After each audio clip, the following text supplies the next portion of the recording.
కొత్తగా ప్రాపర్టీ కొనే వాళ్ళకి కానీ రెంట్కి సంబంధించిన వాటికి కానీ కొత్తగా రాష్ట్ర ప్రభుత్వం కేంద్ర ప్రభుత్వం కలిసి కొన్ని రిఫార్మ్స్ అంటే కొన్ని గైడ్లైన్స్ అయితే ఇవ్వడం జరిగింది.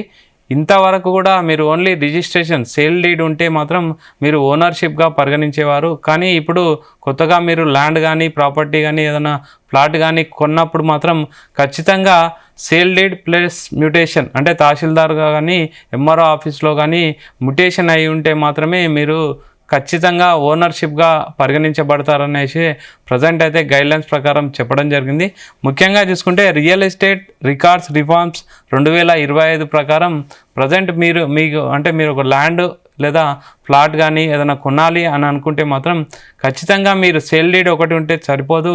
ఖచ్చితంగా మీరు ఎంఆర్ఓ ఆఫీస్లో కానీ తహసీల్దార్ ఆఫీస్లో కానీ ముఖ్యంగా మీరు మ్యూటేషన్ అంటే పేరు మార్పిడి పట్టాదారు అని ఉంటుంది, అది ఖచ్చితంగా చేయించుకోవాలి. ఇప్పటి నుంచి అయితే registration sale deed plus mutation is equal to ownership అనే ఒక ఫార్ములాను అయితే తీసుకురావడం జరిగింది.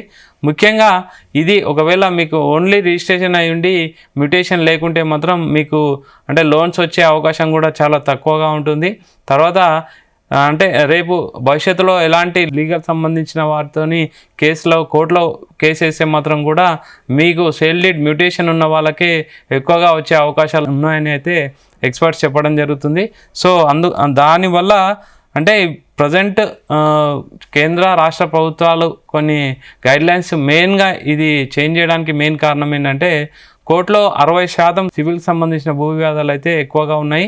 ఓన్లీ అంటే ఉన్న సేల్ డీడ్ ప్రకారం ఉన్న డాటా వేరేగా కనిపిస్తుంది అండ్ మ్యూటేషన్లో ఉన్న అంటే తహసీల్దార్ ఆఫీస్లో ఉన్న డాటా ఒకదానికొకటి పొంతన లేకుండా ఉండడం వల్ల దాన్ని డిజిటలైజ్ చేసే ప్రక్రియలో ఈ విధంగా అయితే కొత్త రూల్ తేవడం జరిగింది. ముఖ్యంగా sale deed plus and mutation is equal to complete ownership అని అయితే ఒక ఫార్ములాను తీసుకురావడం జరిగింది. ఓన్లీ సేల్ డీడ్ ఉంటే మాత్రం మీరు ఓనర్షిప్ కాలేరని అయితే స్పష్టంగా గైడ్లైన్స్ అయితే రిలీజ్ చేయడం జరిగింది.